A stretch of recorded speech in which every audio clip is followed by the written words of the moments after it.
말이 바뀌면 행동은 자연스레 따라갑니다. 즉, 말이 바뀌면서 행동도 바뀌고 병이 낫거나 사업도 잘 됩니다. 처음부터 무리할 필요는 없습니다. 그저 소리내어 말하기만 해도 충분합니다. 안녕하세요. 나에게 힐링책입니다.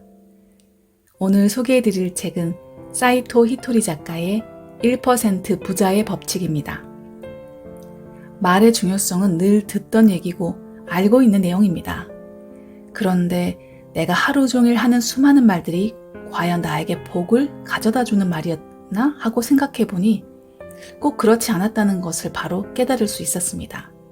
이제부터 하루 종일 나에게 부와 복을 가져다 주는 말들만 해보면 어떨까요? 마음의 크기. 우리에겐 마음이라는 소중한 무언가가 있습니다. 이 마음은 대체 어느 정도의 크기일까요? 우리가 마음을 떠올릴 때 무한정 크고 넓을 것이라고 상상하기 쉽습니다. 그러나 그 마음도 우리 몸 안에 있는 것임을 잊지 마세요. 즉, 마음은 사람의 육체보다 크지 않습니다. 인간의 몸 안에는 심장, 허파, 간 등 다양한 장기가 있습니다. 마음도 그런 장기들과 마찬가지로 신체 내부에 있으므로 혼자 큰 공간을 차지할 수는 없겠지요. 그것으로 미루어 볼 때 마음은 아마 컵 하나 정도의 크기일 것입니다. 그리고 마음이라는 컵 안에는 물이 들어 있습니다. 이 물을 인간의 마음 그 자체라고 생각해 보면 어떨까요? 그렇다면 성격이나 인간성은 아마 이 물에 의해 결정될 것입니다. 마음의 컵에 깨끗한 물을 담은 사람은 푸른 하늘처럼 상쾌한 인간성을 갖고 있겠지만 뿌연 물을 담고 있는 사람은 마음이 어둡고 칙칙할 테니까요. 마음의 컵이 더러운 물로 채워져 있는 동안에는 결코 행복해질 수 없습니다. 그러면 행복해지기 위해서는 어떻게 해야 할까요? 정답은 맑은 물을 붓는 것입니다.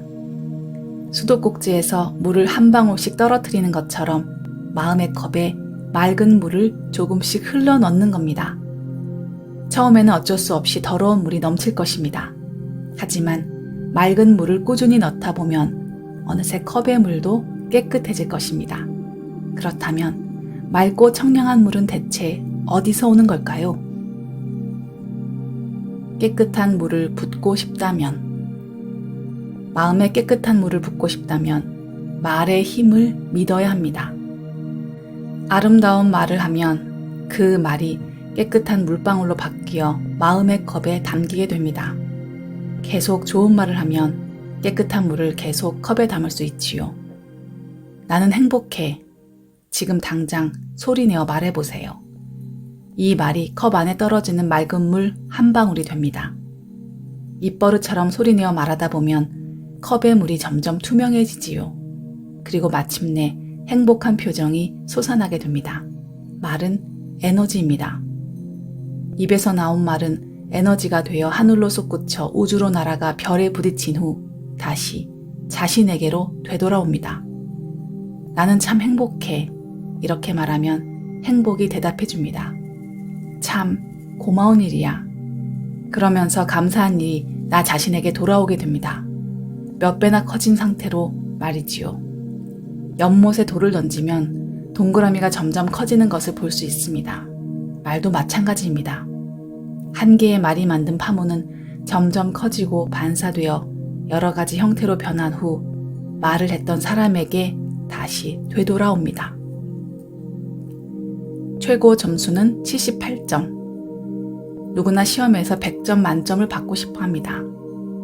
하지만 복잡한 인간 사회에서 100점을 받기란 거의 불가능합니다.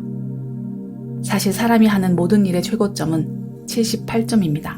이것이 바로 78점의 법칙입니다. 78대 22의 정리, 유태인의 법칙이라고도 불리지요. 누군가가 어떤 일을 최대한 잘 해냈다 하더라도 실제로는 78%밖에 달성하지 못합니다. 항상 22%가 남게 되지요. 하지만 그것으로 충분합니다. 남은 22%는 다음 단계에서 해결하면 되니까요. 사람이 하는 일에는 무한히 이어지는 22%의 개선점이 남습니다. 즉, 이 세상에 완벽한 것은 존재하지 않는다는 뜻이지요. 완벽주의자는 뭐든 완벽하게 해내려고 미간에 주름을 잔뜩 잡고 있습니다. 하지만 완벽함이란 불가능하다는 것을 깨달아야 합니다. 이를 놀이처럼. 저는 먼 훗날 우리가 이 세상을 떠나면 저 세상으로 간다고 믿습니다. 저 세상에는 천국과 지옥이 있지요. 천국에 가려면 이 세상에서 수행을 해야 합니다. 그런데 수행이라는 말을 들으면 어쩐지 괴롭고 힘든 일이 연상됩니다. 중요한 점은 괴로운 수행으로는 천국에 갈 수 없다는 사실입니다. 즐겁게 수행해야 천국에 갈 수 있습니다. 아마 다른 사람들 눈에는 제가 매일 노는 것처럼 보일 것입니다. 하지만 저는 수행을 하고 있는 겁니다. 이런 방식을 놀이로 하는 수행이라고 부릅니다. 사실 우리가 태어나서 지금까지 하는 모든 일이 수행이자 놀이입니다. 하지만 대부분의 사람들은 일을 할 때도, 놀이를 할 때도, 심지어 가정에서 머물 때도 너무 진지하게 행동합니다. 지나치게 진지하기 때문에 작은 일에도 눈을 부릅뜨고 화를 내는 걸지도 모릅니다. 이를 놀이라고 생각해 보세요. 그러면 어떤 문제가 발생해도 화를 낼 필요가 없습니다. 지금이 절호의 기회. 최근 들어 책을 읽는 사람이 적어진 것 같습니다. 어쩌면 그런 상황이 큰 기회일지도 모릅니다. 책을 읽지 않는 시대에 많은 책을 읽어두면 머릿속에 좋은 재료가 늘어나 다른 이들보다 풍요로운 삶을 누릴 수 있기 때문입니다. 모두가 책을 읽는다면 아무리 열심히 독서를 해도 두각을 나타내기 어렵습니다.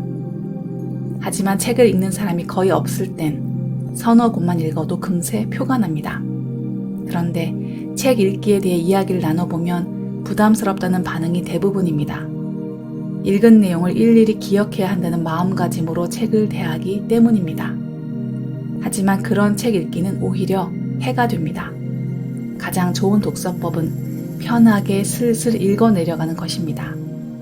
이해하지 못해도 괜찮습니다. 굳이 머리에 쌓아두려 하지 말고 대충 본다는 마음으로 책을 읽으세요. 그러면 오히려 더 많은 것이 보입니다. 힘들겠지만 당장 책을 읽어보세요. 대다수가 독서를 하지 않는 시대에 혼자 책을 읽으면 상당한 격차를 벌릴 수 있을 겁니다. 그렇습니다. 지금이 바로 책을 읽을 절호의 타이밍입니다.